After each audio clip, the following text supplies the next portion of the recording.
Hello everyone, thank you so much for all your comments and support and words of encouragement. It really helps me to continue writing and making videos, so I really appreciate you taking the time out to do that.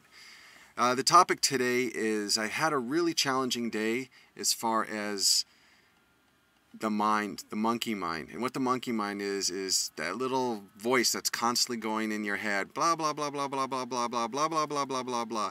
And it's filled with fears, it's filled with ego, it's filled with desire, it's filled with doubts about yourself, it's filled with a lot of negative energy and some positive energy. And it's so easy to get sucked in to that monkey mind. And it starts affecting how we feel emotionally. So we feel a little bit down, or we feel a little bit depressed, and it sows the seeds of discontent. And so my greatest challenge today was, what do I do with that? And there's a lot of different stages that I go through. First, I'll try to fight it and say, you know what, I'm on this path, this spiritual path.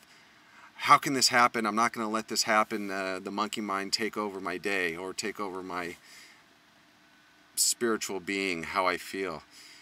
And that didn't seem to work. It's kind of like when you fight something, resistance creates persistence, and it's really true. So the more I resist something, the stronger that particular trait gains strength. So what has been the most effective for me is observance, and not trying to change it, but complete acceptance with what's going on in my mind and the chatter and whatever it's spewing on. And before I'd be merged with it, I'd be connected to that monkey mind, and then I suddenly just said, you know what, it can still exist here, but my spirit, the part of me that which is being, is just going to observe and watch it. It doesn't need to fight it, doesn't need to try to control it, doesn't even need to interact with it, but just observe it. So this past month I've really been focusing on that, with some small victories, a lot of failures, but I think the most important thing in spiritual growth is steady progression. Are you further along than you were a year ago? And sometimes the answer might be no, but that's a good marker, indicator of how far we're coming along spiritually. So I think a month ago I was even more so, and then 6 months ago I was even more, and then a year, and you just look down the line, and I'm slowly disengaging from identifying who I am with my ego and with the mind. And Eckhart Tolle has been a huge help in this aspect, just observing the mind. And it's a big practice with Buddhism and Zen meditation. But it's one thing to hear about it, and then it's one thing to incorporate it and actually live it. So a week ago I went to a movie, No Country for Old Men, and it was a lot more violent. It was very violent, and I really didn't care for that.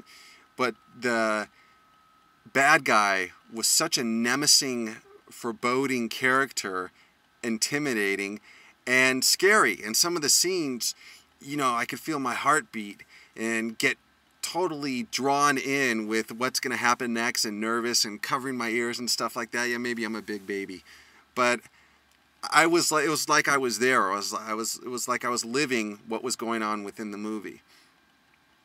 And then I just kind of pinched myself and say, hey, wait a second. This is just light reflecting off this movie projector onto the screen, and it's not real. It's just images. It's just light. And it's in my mind that translates these things as being real. Well, that's because I'm connected to the movie. So when I disconnect and I said, okay, this is not real, and I pinched myself and woke up, I felt a lot more calm, and I felt a lot more relaxed. So I've been taking, through the years, this approach with my mind. And it works wonders. Just being an observer. You're just standing back. It's kind of like the crying baby. A lot of parents are the crying child, or the child that throws a temper tantrum.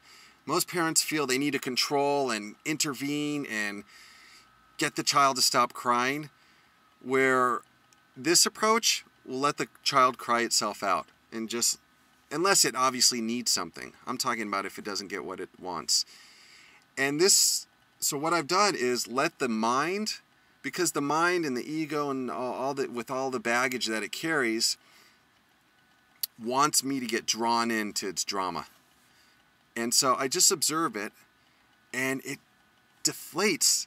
It takes the steam out of the ego and the steam out of all the fears and stuff that I normally would be bombarded with. Yeah, I still get swept in, and it takes conscious awareness. So I'll say, okay, time to focus back on my breath, or focus with my inner being, that energy within, or focus on things, you know, in the external. Like as I was leaving the gym, I noticed this really beautiful bird just kind of bouncing around, looking for food.